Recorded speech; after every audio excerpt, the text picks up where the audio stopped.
ඉතින් යාළුවනේ මගේ YouTube channel එකට ඔයාලා හැමෝම සාදරයෙන් පිළිගන්නවා. අද මම මේ ඉදිරිපත් කරන්නේ වෝල්ට් 230න් ටෝච් බැටරියක් charge කරගන්න සර්කිට් එකක් හදන්නේ කොහොමද කියන එක. ඇත්තටම මම මේ සර්කිට් එක මීට කලින් මගේ වීඩියෝ දෙකකදීම මම හදන හැටි ඉදිරිපත් කරලා තිබුණා. නමුත් අපේ යාළුවෝ බොහෝ දෙනෙකුට මෙන්න මේ වීඩියෝ එකේ සහ මෙන්න මේ වීඩියෝ එකේ තමයි මම මේ පරිපථ දෙක හදන හැටි ඉදිරිපත් කළේ. අපේ බොහෝ දෙනෙකුට තිබිච්ච ගැටලුවක් තමයි මේක නිවැරදිව සාදා ගන්න බැරි වෙච්ච එක.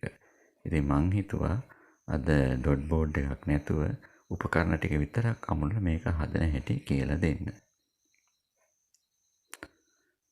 ඉතින් අපි බලමු මේක හදාගන්නේ කොහොමද කියලා. දැන් ඔබට පේනවා මේ පරිපථයේ වෝල්ට් 5.5ක් 4ක් වගේ ප්‍රමාණයක් එනවා කියලා. ඉතින් මේකට අවශ්‍ය කරනවා 105J400 වෝල්ට් කැපැසිටර් එකක්, 470 UF25 කැපැසිටර් එකක්, 390K රෙසිස්ටර් එකක්, ඩයෝඩ් 4ක් ඕන, රෙක්ටිෆයර් ඩයෝඩ් 4ක්, ඕම්ස් 220 රෙසිස්ටර් එකක්, ඊළඟට 5 වෝල්ට් සෙනර් ඩයෝඩ් එකක්, LED බල්බයක් අවශ්‍ය කරනවා. අපි මුලින්ම මෙන්න මේ විදියට මෙන්න මේ ටික අපි අමුණ ගන්න ඕන. මම අමුණ ගන්න විදිය විශේෂයෙන් විස්තර කරන්නේ. ඔබට පුළුවන් මේ විදිහට බලලා මේක අමුණ ගන්න. මම මේක අමුණ ගන්න පරිපථ සටහන description එකේ දාලා දෙනවා. link එකකින් download කරගන්නත් පුළුවන්. දැන් මෙතන අපි මේ කැපැසිටර් එක අපි bridge rectifier එකේ ධන සහ ඍණ අග්‍රවලට parallel සිටින විදිහට මේ විදිහට අපි පාස ගන්න ඕන. මෙන්න මේ ආකාරයට.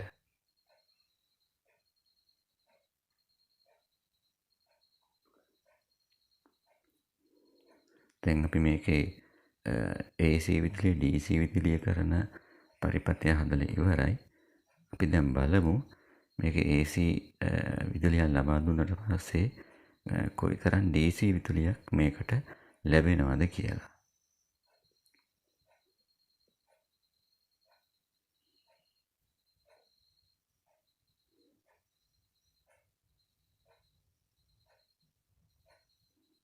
දැන් ඔබට පේනවා වෝල්ට් 25ක් 26ක් විතර වගේ ලැබෙනවා කියලා.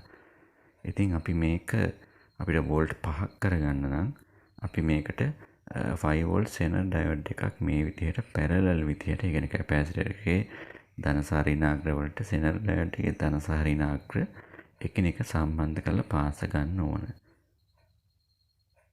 මෙන්න මේ විදිහට.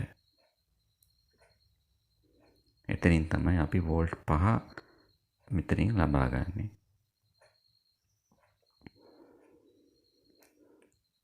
ඊළඟට අපි මේ රෙසිස්ටරය මෙතෙන්ට පාස ගන්නවා. රෙසිස්ටරය පාස ගන්න අපි මේකට සරි කරන LED බල්බ් එක, ඒ බල්බ් එකේ ආරක්ෂාව සඳහා.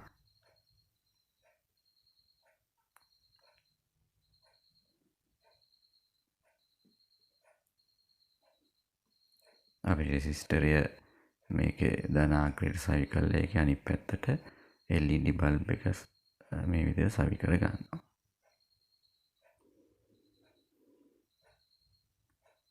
දැන් මේ පරිපථයේ වැඩ අවසන්. අපි දැන් මේකේ DC පැත්තේ ධන සහ ඍණ අග්‍ර වලට වයර් දෙකක් මෙන්න මේ විදිහට සම්බන්ධ කරලා අපි බලමු අපිට අවශ්‍ය කරන වෝල්ට් ප්‍රමාණය මේකෙන් ලැබෙනවද කියලා.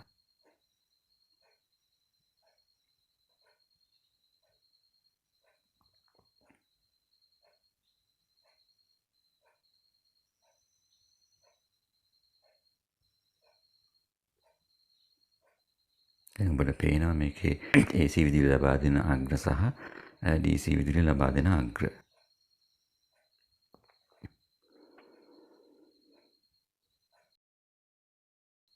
දැන් මම මේකට 230 දැන් මෙතෙන්ට සැපයුමක් ලබා දෙනවා.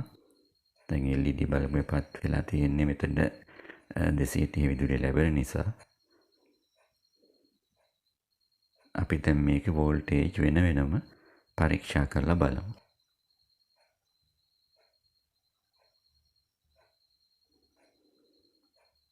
දැන් මම මේ පෙන්නන්නේ අපිට මේකෙන් ලැබෙන DC විදුලිය කොයිතරම් ප්‍රමාණයක්ද කියලා.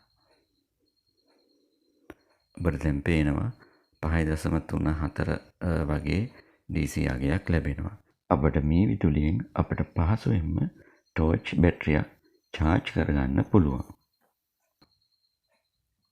අපට දැන් මම මේ පෙන්වන්නේ මේක වෝල් 230ට සම්බන්ධ කරලා තියෙනවා කියලා ඔබට පෙන්වන්න.